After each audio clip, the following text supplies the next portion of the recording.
A group of thugs attacked a veteran's son during what should have been a peaceful walk in the park. The thugs thought they had found an easy target, but they never noticed the veteran's K9 standing silently at his side. What happened next stunned everyone, proving that a trained K9 can change everything in a split second. Stay with us, and let us know in the comments where you're watching from. Let's get started. There's something different about the way a veteran walks, like the world hasn't let go of them just yet. Jack, a retired Marine in his early 40s, carried that weight in his shoulders. His eyes were sharp, even behind tired lids, and every movement he made felt calculated, deliberate. Most days, Jack preferred the quiet trails of Ashwood Creek, a wooded park tucked just outside town. It's where he felt closest to peace, but he wasn't alone on those walks. With him was Zeus, a fiercely loyal Belgian Malinois with a history as disciplined as his own. And this time, tagging along beside them was his 12-year-old son, Eli, wide-eyed, full of questions, still young enough to see the world as good. They weren't out for anything dramatic that morning, just a walk, just fresh air and a chance to feel normal. The leaves whispered under their boots, birds chirped, and Eli ran a few steps ahead, laughing at nothing in particular. But Jack's instincts, those hardened and honed by years in combat zones, noticed something. A stillness in the trees, a presence behind the laughter. He slowed his pace. Zeus did too. The air shifted. Something was coming. Jack had learned a long time ago that silence doesn't always mean safety. Sometimes it's a warning. As he walked through the narrowing trail, with Eli just a few feet ahead tossing pebbles into the shallow creek, Jack's instincts flared. The birds had gone quiet. Even the wind, which earlier danced through the leaves, seemed to freeze. He scanned the trees, his pace slowing with each step. Zeus, his trusted K9, stiffened. The dog's ears twitched, nose tilted toward the brush line up ahead, and Jack immediately recognized the change in posture. Zeus wasn't just alert, he was locking in. That's when he saw them. 3 figures emerged from the woods to the right, men in their 20s or 30s, trying hard not to look suspicious, which only made them more so. Hooded sweatshirts, hands deep in their pockets, eyes darting to Jack and then to Eli. Jack's heart clenched. He calmly called out, "Eli, come here, bud." His son turned, still smiling, but caught something in his father's tone. He jogged back with wide eyes. The path narrowed behind them. From the other side, 2 more men stepped into view. Jack now stood surrounded, 5 total. This wasn't a random encounter. This was planned. One of the men up front smirked. "Nice day for a stroll, huh, old man?" Jack said nothing. He slowly moved Eli behind him, one arm extended like a human shield. Zeus positioned himself to the side, silent, muscles tight like a coiled spring. "You picked the wrong trail," another thug sneered, stepping forward. "Hand over your wallet, and maybe we let the kid walk away." It was a mistake threatening his son. Jack's entire body changed. His shoulders straightened, his jaw clenched, but his voice remained calm, low, measured. "You don't want to do this," he said. "Walk away. You still can." They laughed. "You think you're going to take all 5 of us?" One of them scoffed. "You've got a mutt and a kid. You're nothing." Zeus let out the faintest growl, not loud, not dramatic, just enough. Jack didn't move.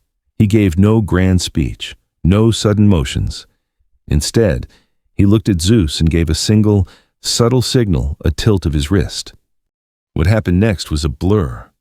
Zeus exploded forward like a missile, launching himself at the closest attacker with jaw-snapping speed. The man didn't even have time to scream before he was on the ground. Zeus clamped onto his forearm with bone-crushing force. The others froze. Eli screamed, instinctively backing away as Jack gently pushed him further behind a tree for cover. One thug lunged at Jack, pulling a knife, but the veteran sidestepped with practiced precision and landed a hard elbow into the man's temple, sending him crashing into the dirt. Years of training don't fade. They become reflex. Another tried to grab Eli. Big mistake. Before he could reach the boy, Zeus, already released from the first target, darted across the trail, hitting the attacker mid-charge. The man collapsed under the weight and fury of the K9, screaming now, crying for help as Zeus pinned him down. Jack never panicked. He moved like a storm-controlled, deliberate. He subdued a third with a knee to the ribs and twisted the arm of another until he dropped his weapon. The last man he ran. Within less than a minute, the threat was gone.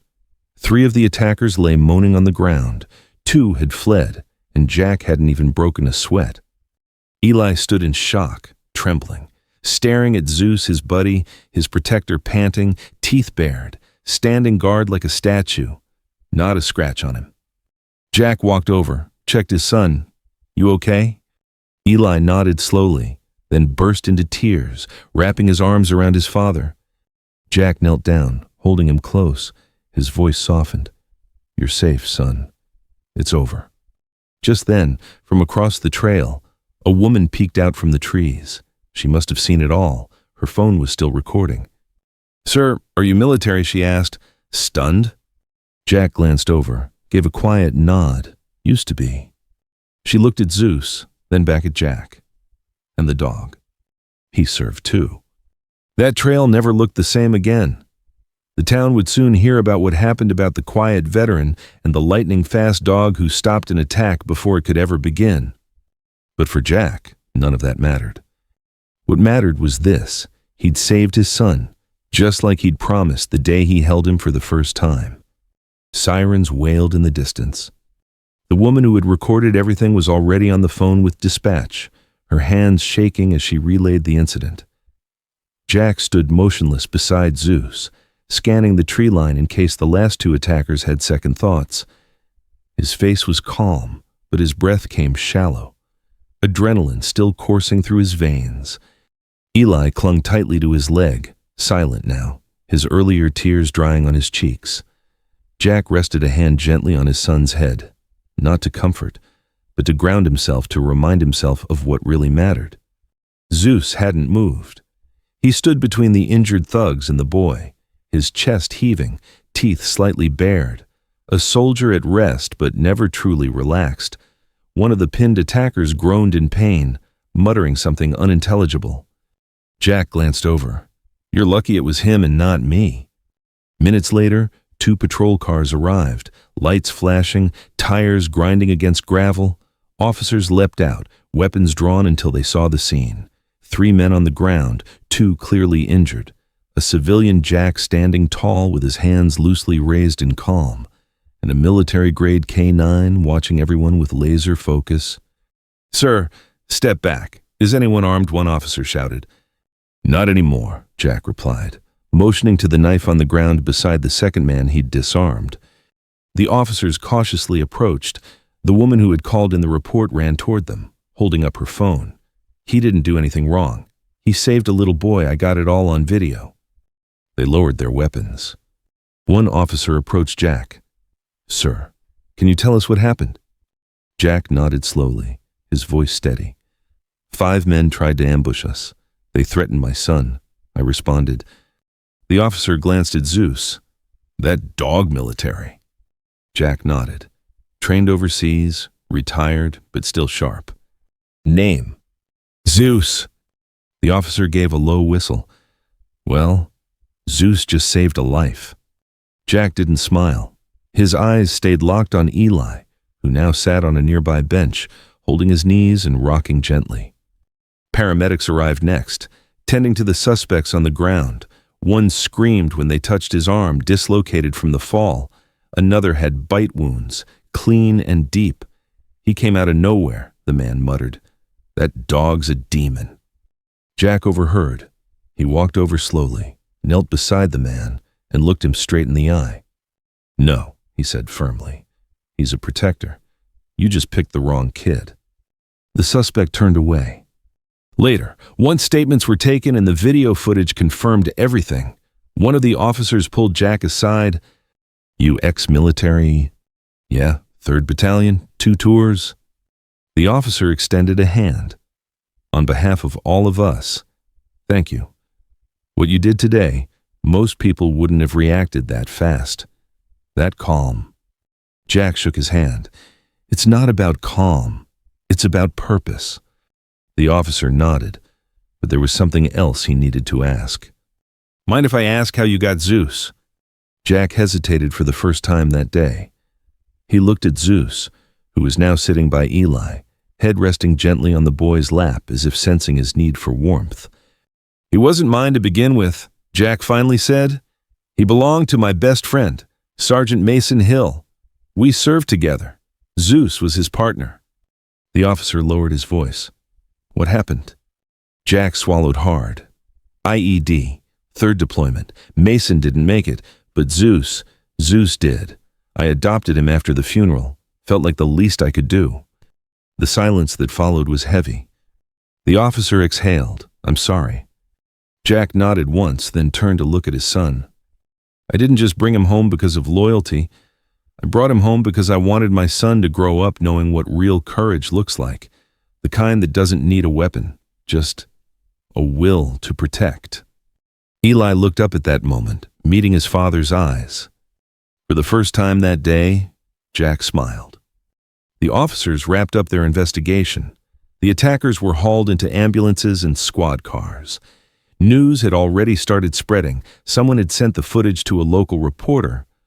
As Jack lifted Eli into the passenger seat of their truck, Zeus hopped into the back like it was just another day. But it wasn't. The bond between father and son had changed. Something unspoken had passed between them. Trust, understanding, maybe even a deeper respect. As they pulled away from the park, Eli finally broke the silence. Dad. Yeah, buddy. Zeus is kind of like a superhero. Jack chuckled softly. Yeah, he is. But don't forget he was trained by one. Eli looked over, wide-eyed. You... Jack glanced at him, then back to the road. No, son, Sergeant Hill. And with that, they drove into the fading light one man, his son, and a dog who had once belonged to a hero, but had just saved another. The next morning, Jack sat alone on the back porch, a mug of coffee steaming in his hands, and the morning sun barely peeking over the treetops. The events of the previous day played on repeat in his mind, not in panic, not in regret, but in quiet reflection. Zeus lay stretched at his feet, head resting on his paws, his eyes watching the tree line like he always did, silent, alert, loyal. Jack reached down and ran a hand across the dog's back. Zeus didn't flinch, didn't even move, but Jack knew he understood. I thought I left all that behind, he whispered. Guess I didn't. Inside the house, Eli was still asleep curled up with his old stuffed bear, a small nightlight glowing beside him. Jack had checked on him 3 times during the night, not because he thought danger would return, but because something in him had changed. He wasn't just a veteran anymore. He was a father who had come terrifyingly close to losing his boy. Later that day, Jack found himself in front of the elementary school, waiting for Eli's half-day classes to let out. He leaned against his truck, arms crossed, sunglasses shielding his eyes. Parents greeted each other. Laughter echoed from the playground. Life moved on, unaware of the gunmetal weight still sitting in Jack's chest. One mother walked by and paused. Hey, you're the man from the park. Right, the one with the dog. Jack nodded politely. Yeah. She smiled warmly. My husband's a cop. He said you handled everything like a pro. Said that dog of yours should be back on the force. Jack gave a soft chuckle. He's got more sense than most officers I knew. She laughed, then hesitated. We're all just grateful. What you did that could have been any of our kids. Jack's face softened.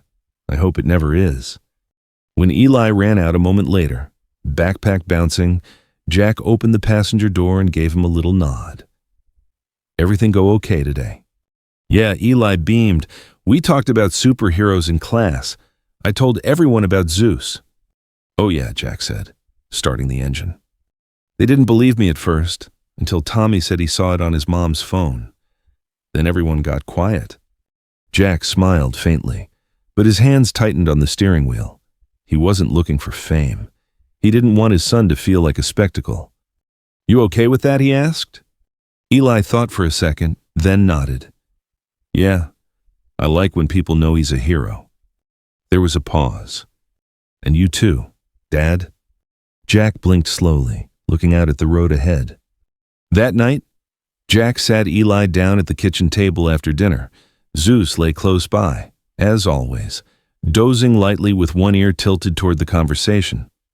"You know," Jack began, "when I came home from the service, I wasn't sure what I was going to do. I had a lot of stuff in my head, stuff I didn't talk about." Eli tilted his head. "Like what?"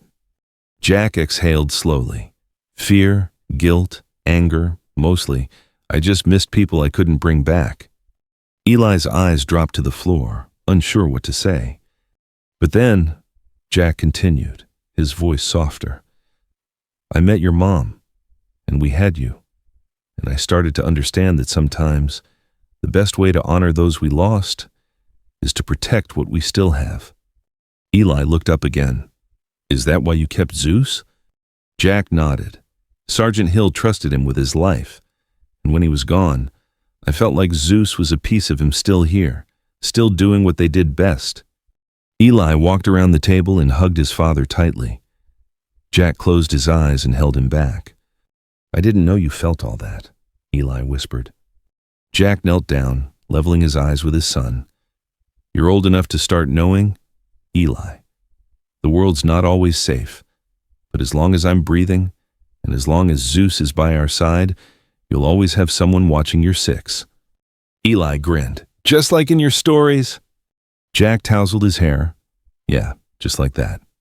Later that evening, Jack opened a small wooden box he hadn't touched in years. Inside were medals, old photographs, letters from the field. One picture showed a younger Jack, smiling with his arm around Sergeant Hill, and between them stood Zeus, younger too, but with the same fierce eyes. Jack ran his thumb across the edge of the photo, then carefully placed it on the mantel above the fireplace.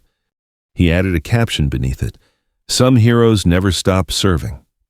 The house was quiet, peaceful, but Jack knew now he hadn't escaped war. He had brought its lessons home, and instead of burying them, he would use them, not to fight battles abroad, but to raise a son who understood strength, sacrifice, and what it meant to be truly brave. A week after the park incident, Jack found himself sitting across from Principal Lawson in a small office at Eli's elementary school. The air smelled like dry erase markers and pencil shavings. On the wall behind her desk hung a poster that read, "Be the person you needed when you were younger."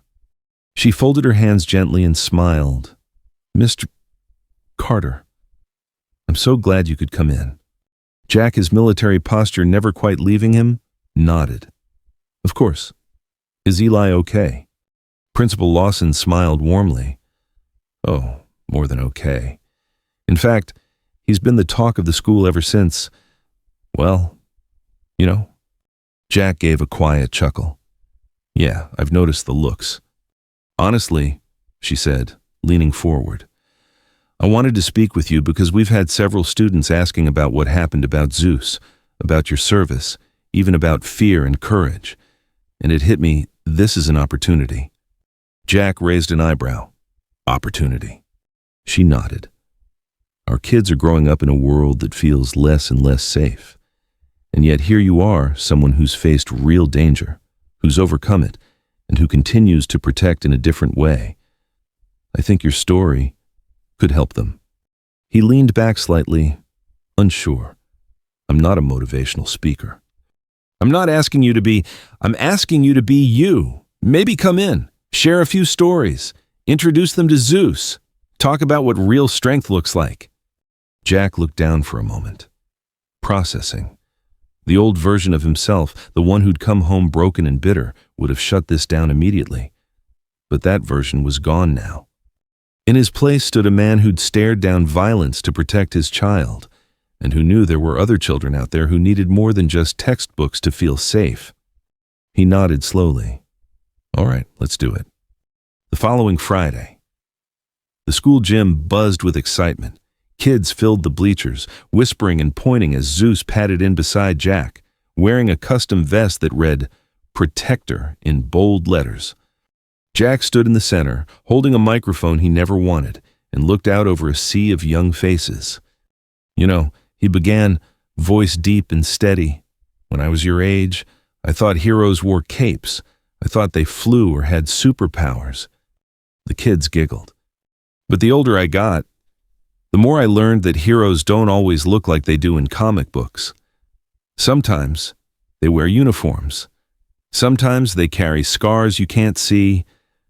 And sometimes he reached down, placing a hand on Zeus's head.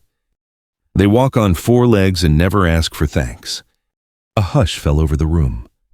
Jack told them about service, not just military service, but service to others, about teamwork, about trust, about fear, and how it's not about avoiding it, but facing it anyway.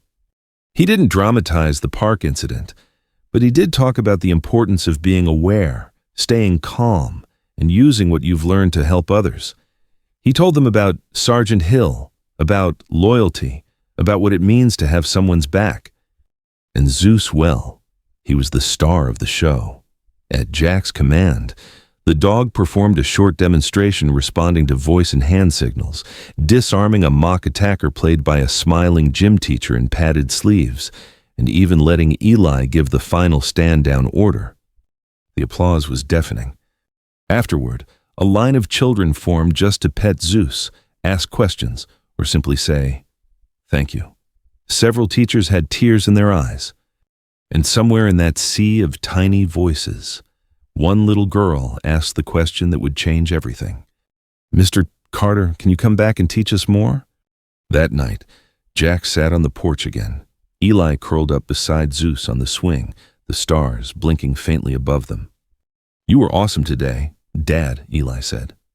Jack looked over. Yeah, I think you're, like, a real teacher now." Jack laughed a deep, full laugh he hadn't heard in himself for years. "Well, I never thought I'd say this, but maybe I am." Eli looked up. "Does that mean other kids will be safer too?" Jack thought for a moment. That's the goal. And it was in the weeks that followed, Jack began visiting other schools, community centers, and even local police departments. His talks weren't flashy, but they were real.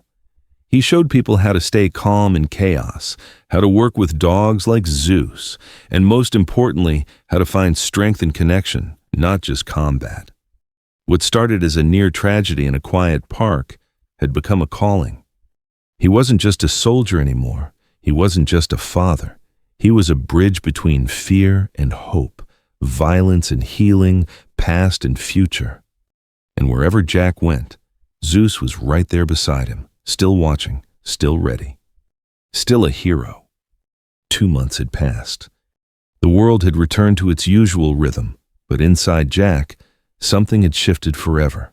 Days were no longer about surviving. They were about giving, serving, healing.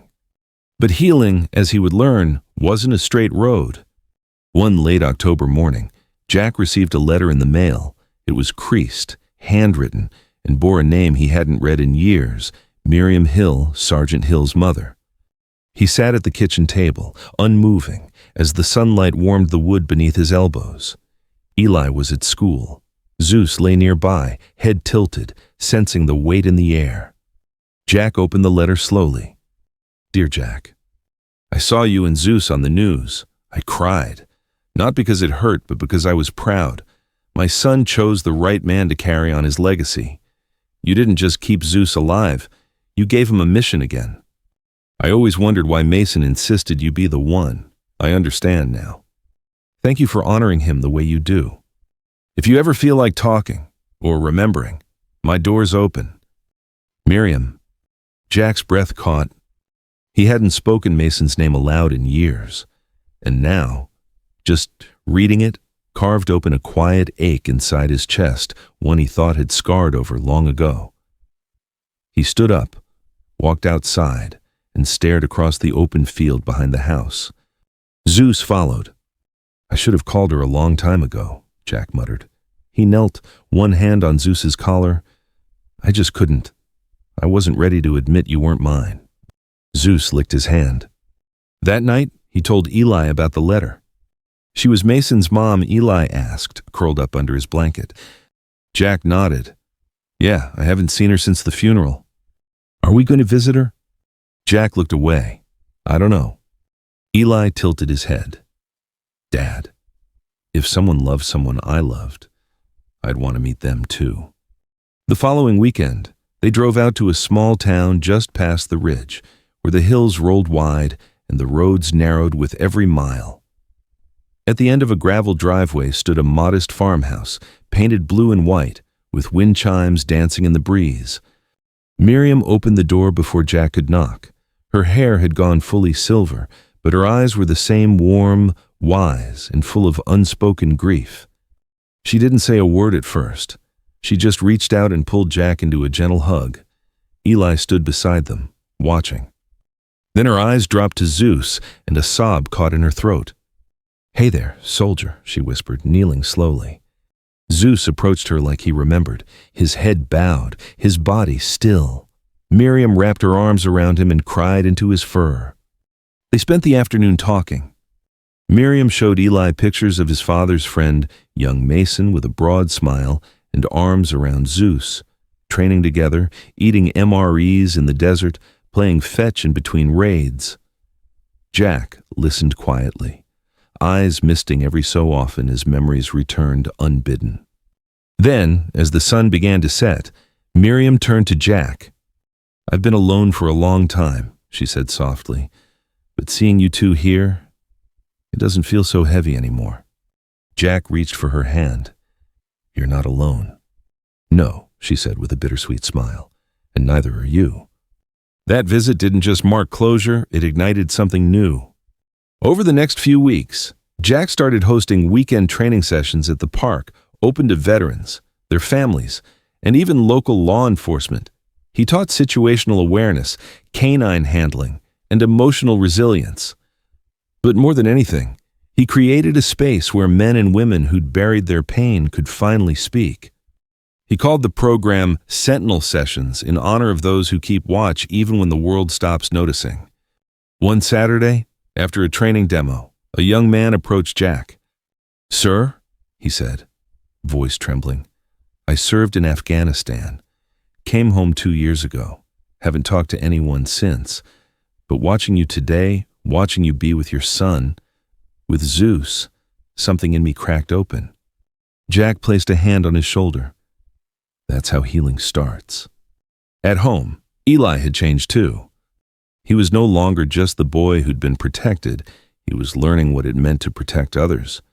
He began helping at the sessions, holding leashes, fetching water bottles, asking questions like, how do you know when a dog is afraid, and what does trust really look like?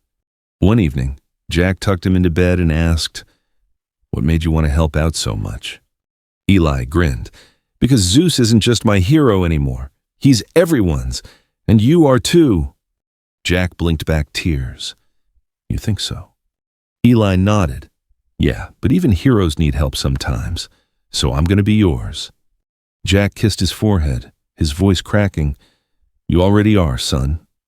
In a life marked by trauma, Jack had found something he didn't expect: redemption, not in medals, not in vengeance, but in purpose, in people, in a boy who gave him hope, and a dog who reminded him that loyalty doesn't die with war, it lives in the choice to show up, again and again, no matter how tired you are.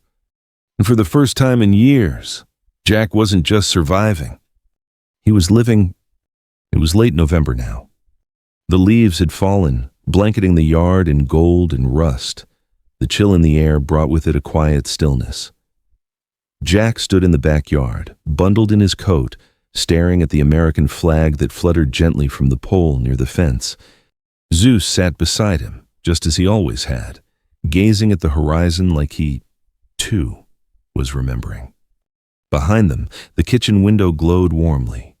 Inside, Eli was baking cookies with Miriam, who had started visiting every weekend since their first reunion. Laughter echoed faintly through the walls, soft, beautiful, and full of life.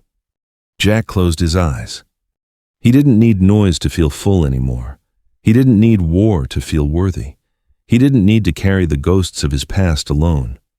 Because now he had something else legacy. Weeks ago, his act of courage was just a split-second decision to protect. But that moment had rippled outward. The school had invited him back for a Veterans Day assembly. The town council had given Zeus a special honorary medal. And now, there were whispers of funding to expand the Sentinel sessions into a full non-profit. Jack never asked for recognition. But sometimes, when you live a life of service, recognition finds you anyway. At the Veterans Day assembly, Jack stood on stage in front of hundreds, parents, teachers, children, fellow veterans. Zeus sat proudly beside him, vest polished, eyes bright. He looked out over the crowd, took a breath, and said, "I used to think coming home from war meant I was done, that the fight was over. But the truth is, some battles begin only after you return. I fought with silence, I fought with grief, and I fought with the fear that I didn't belong in this world anymore. But then, one day, I looked into the eyes of my son, and I realized my mission wasn't over. It had just changed." The auditorium was still. Some parents wiped away tears. Jack continued, "A dog trained for war saved my son's life, but that day, he saved mine too. Not because of how he fought, but because of what he stood for: loyalty, discipline, love, and the willingness to face danger so others don't have to. If there's anything I want you to take away from today, it's this: you don't have to be in uniform to serve. You serve by showing up for your family, by protecting what matters, by being kind when the world tells you to be cold, and by loving fiercely, unconditionally every single day." The standing ovation was long, but it wasn't the applause that moved Jack. It was Eli, sitting in the front row, beaming. It was Zeus, who gently nuzzled his leg after the speech. It was Miriam, hands clasped, eyes filled with pride and memory. Later that night, after everyone had gone home and the world was quiet again, Jack found himself in the garage going through an old box of Mason's things: letters, dog tags, photos of Zeus as a young soldier. He pulled out one note, a simple scrap of paper Mason had left behind. The edges were worn, the ink fading, but the words were clear. "If anything happens to me, give him to Jack. He'll understand him better than anyone. And tell him, a good soldier doesn't fight to destroy. He fights to protect." Jack sat back, staring at the note for a long time. Then he folded it gently and placed it in a frame. The next day, he hung that frame in the training center they were building just outside of town's Sentinel House, the new home for veteran families, canine therapy programs, and trauma recovery. What began as a single incident in a quiet park had now become a movement. People from all over the state came to volunteer. Local teens signed up to help walk dogs.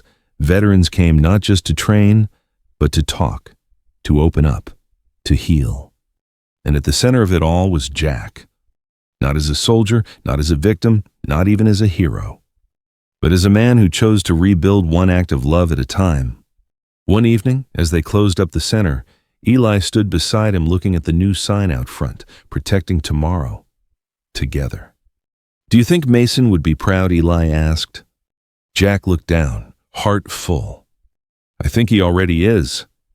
They walked home in silence, Zeus trotting just ahead, tail wagging, eyes still sharp, still scanning, still guarding. The world wasn't perfect, but Jack had learned something vital. Healing doesn't mean forgetting. It means honoring what hurt you by choosing to grow anyway. It means loving harder because you know how much you can lose. And it means teaching the next generation that strength isn't about who can fight. It's about who's willing to stand up when no one else will. And as the porch light flickered on, and the family stepped through the doorway into the warmth of home, one thing was certain: the mission never ends. But neither does love. Sometimes, the strongest heroes are the quietest ones. Jack didn't set out to become a symbol. He didn't wear a cape or crave attention. What he did was far more powerful. He showed up when it mattered most. He protected his son, carried the memory of a fallen brother, and turned his pain into purpose through Zeus. He reminded the world that loyalty can be silent but unshakable, and that courage isn't loud, it's steady, fierce, and born out of love. The real lesson: you don't have to wear a uniform to serve, you just have to care enough to act. In a world where so many turn away, Jack turned toward the fire. He chose to stand firm for his family, his community, and for those who didn't have the strength yet to stand for themselves. We often wait for someone else to save the day, but maybe we're the ones we've been waiting for all along. If this story moved you, don't forget to subscribe and hit the bell. Share it with someone who needs a reminder that heroes still walk among us. Thanks for watching. See you in the next story.